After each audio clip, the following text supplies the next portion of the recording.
नमस्कार दर्शकों, फरीदाबाद में पिछले कुछ महीनों से लगातार चल रही तोड़फोड़ की कार्रवाई ने हजारों परिवारों की चिंता बढ़ा दी है। NIT 3 नेहरू कॉलोनी में सैकड़ों मकानों पर बुलडोजर चलने के बाद अब सेक्टर 91 स्थित दुर्गा बिल्डर की भूमि पर विकसित दीपावली कॉलोनी और पंसिल कॉलोनी की भी नोटिस जारी किए जाने की खबर सामने आई है। प्रश्न यह है कि जिन कॉलोनियों में वर्षों से लोग रह रहे हैं, जहां बिजली, पानी, सड़क, सीवर, रजिस्ट्री, म्यूटेशन और संपत्ति कर जैसी सुविधाएं मौजूद हैं, वहां अचानक तोड़फोड़ कैसे संभव है? क्या केवल निवासी दोषी है? क्या बिल्डर जिम्मेदार है? क्या सरकारी विभागों की कोई जिम्मेदारी नहीं बनती है? विश्लेषण के अनुसार बहुत सारी कॉलोनियां बिना वैध लाइसेंस, बिना स्वीकृत लेआउट प्लान अथवा भूमि उपयोग नियमों के विपरीत विकसित की गई हैं। वर्षों तक प्रशासनिक निगरानी की कमी, राजनीतिक संरक्षण और विभागीय लापरवाही के कारण ये बस्तियां पूरी तरह विकसित हो गई है।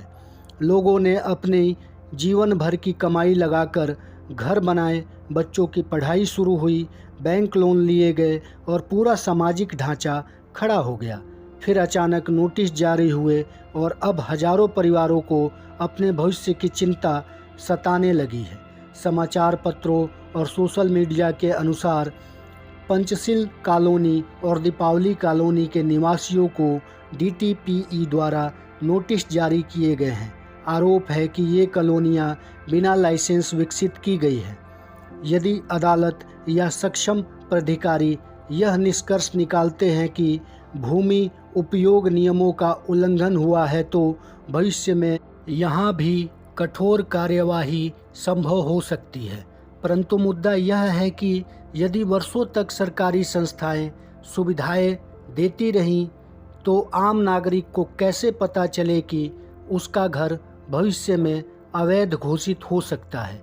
दूसरी ओर सुप्रीम कोर्ट और NGT का कहना है कि सार्वजनिक भूमि, हरित क्षेत्र, वन क्षेत्र, सड़क परियोजनाओं अथवा संरक्षित भूमि पर अतिक्रमण को केवल इस आधार पर वैध नहीं माना जा सकता है कि वहां लंबे समय से लोगों की रिहायश रही है और लोग रह रहे हैं। सोशल मीडिया और स्थानीय चर्चाओं में दो तरह की राय सामने आ रही है, वैध या फिर अवैध कॉलोनी होने की राय।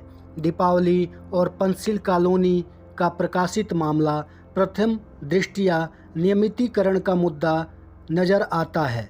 वहाँ मुद्दा नियमित और अनियमित कॉलोनियों के बीच का है, जबकि भूमि अधिग्रहण का तो कोई सवाल ही पैदा नहीं होता है, क्योंकि भूमि अधिग्रहण का सवाल झुग्गी झोपड़ी और पारंपरिक गांवों के साथ जरूर जुड़ा हुआ है।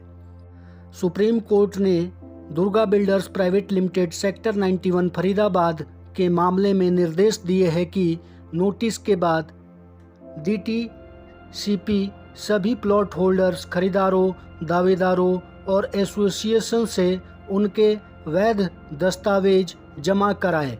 नोटिस में मांगे गए दस्तावेजों में allotment letter, payment receipts, sales deed, transfer documents, affidavit, identity proof मांगा गया है। यह मामला प्लॉट आवंटन की परियोजनाओं में प्लॉट धारकों के अधिकारों की पहचान से जुड़ा हुआ है। वास्तविक प्लॉट धारक कौन है, किसने पैसा दिया, किसके पास वैध दस्तावेज है, कहीं एक ही प्लॉट पर कई दावे तो नहीं हैं, किन लोगों को भविष्य में राहत, मुआवजा, पुनर्वास, नियमितीकरण या अन्य लाभ मिल सकता है। नोटिस में कहीं यह नहीं लिखा है कि 30 दिन बाद मकान तोड़े जाएंगे, सभी प्लॉट अवैध घोषित हो गए हैं, कोई मुआवजा नहीं मिलेगा, कॉलोनी तत्काल खाली करनी होगी।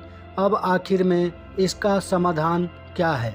यदि किसी के पास रजिस्ट्री, म्यूटेशन, अलॉटमेंट लेटर, भुगतान रसीद, कब्जा एवं अन्य सरकारी दस्तावेज है, तो वह उसे निर्धारित समय सीमा के भीतर अपना दावा सक्षम अधिकारी के समक्ष अवश्य दाखिल कर दे।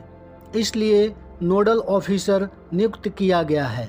अब निवासियों की सामूहिक रणनीति यह होनी चाहिए कि निवासी अपना रेजिडेंशियल वेलफेयर एसोसिएशन बनाएं और साथ में अपने जनप्रतिनिधियों जैसे कि पार्षद, सांसद और विधायकों की स्वीकृति प्राप्त करते हुए सभी दस्तावेजों का डिजिटल और फिजिकल रिकॉर्ड तैयार करें और उसके बाद सुप्रीम कोर्ट एवं डीटीसीपी के नोटिस वाले आदेश की प्रमाणित कॉपी प्राप्त करें।